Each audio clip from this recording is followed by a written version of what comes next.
Well, hello, kids. It's Tuesday, and we are starting the new normal. This is your Chemistry HP lesson. I'm actually going to do lesson 8.6 again. I wanted to use the smartboard to do this, so I hope you can kind of follow along. We may have done this a little bit in your class, but I'm going to go through this again because you need to be able to calculate the amount of energy needed to turn ice at a temperature less than 0 degrees Celsius into steam at a temperature greater than 100 degrees Celsius. So we're going to work through this plot here.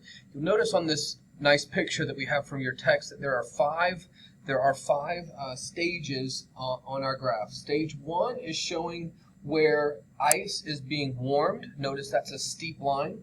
Stage 2 is showing the phase change of ice into water. Notice that line is flat.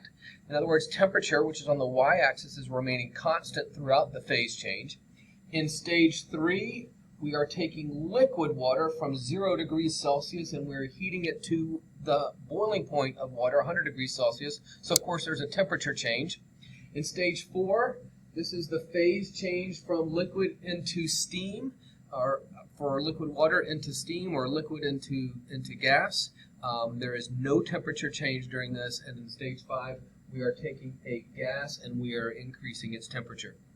So I've got a problem printed out for you on the next slide, the slide that looks like this. It says how much energy in kilojoules is required to turn 100 grams of ice at negative 25 degrees Celsius into steam at 125 degrees Celsius.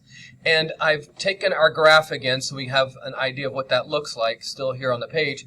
And I've got some thermodynamic data for water. Each substance has its own heat capacities, and those are different for solid stage, for liquids, for gases, and each substance has its own heat of fusion. Remember, heat of fusion is the phase change of solid into liquid, and each substance has its own heat of vaporization. Remember, vaporizing is to turn a liquid into a gas. So we've really got 5 constants here and for water, and then each substance would have its own variation of each of these. We're going to focus on looking at this in units of joules. So our heat capacity is going to be in joules per gram degrees Celsius, while our heats of fusion and heats of vaporization are going to be in joules per gram and for each of those. All right, so let's look at this problem. Again, we're trying to take ice at negative 25 degrees Celsius into steam at 125 degrees Celsius.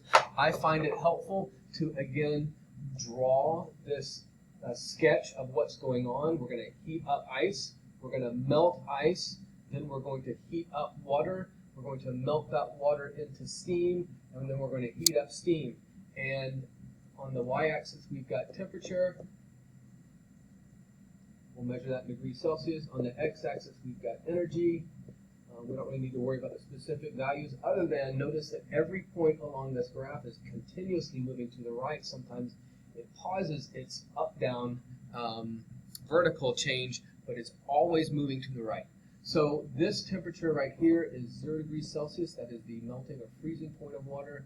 And this temperature right here is the boiling point of water, 100 degrees Celsius. Okay?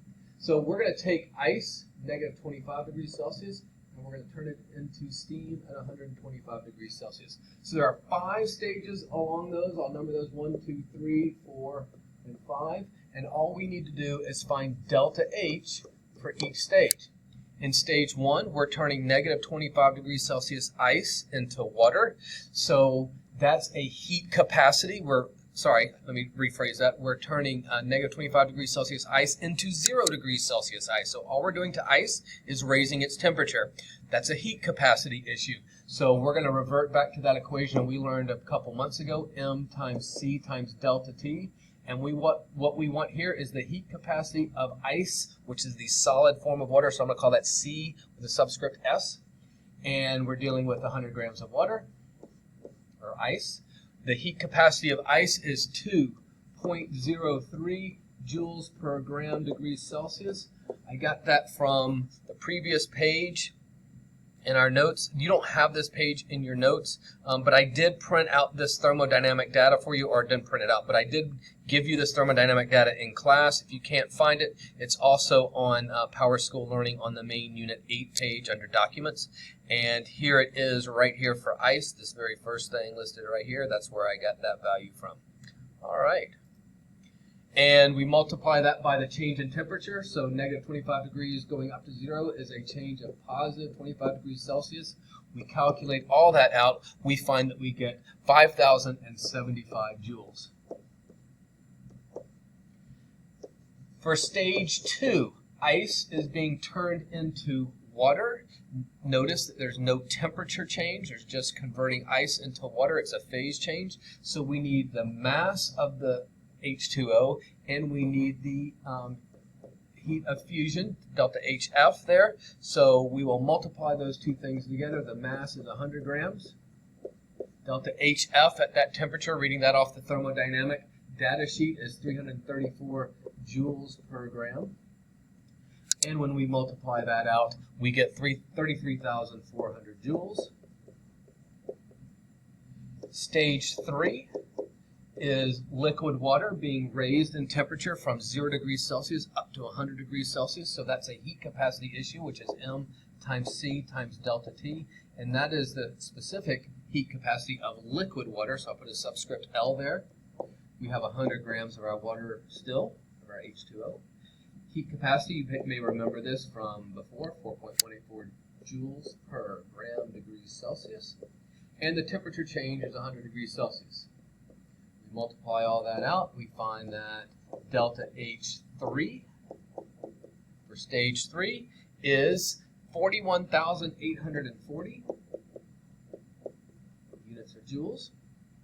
In stage 4, we're going to convert the mass of our water into steam at that temperature. Notice at stage 4, it's a flat line. Temperature is not changing, so that's times HV. HV is 2,257 joules per gram, so we've got 100 grams times 2,257 joules per gram.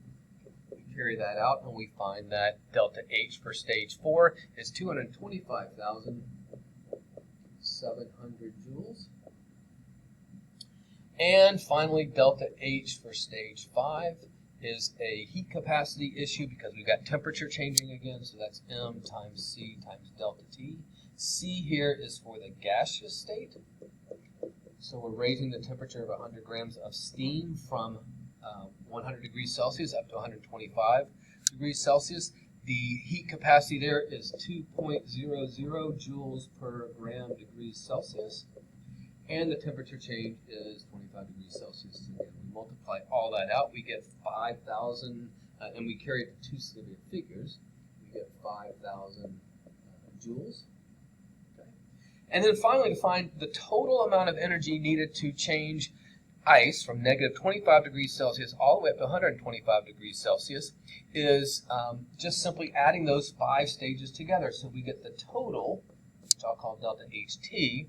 Adding all those values together is 311,015 joules. And if I went back and took care of all my significant figures, I would find that I would need to carry this to the hundredths place, which gives me 311,000, or in kilojoules, 311.0 kilojoules. My final answer for that. All right, my video time is limited to 15 minutes, so I think that's about it. There are some practice problems in Mastering Chemistry. I suggest that you go work those. Good luck, and I've got you all up to date on doing this. I'll talk to you soon.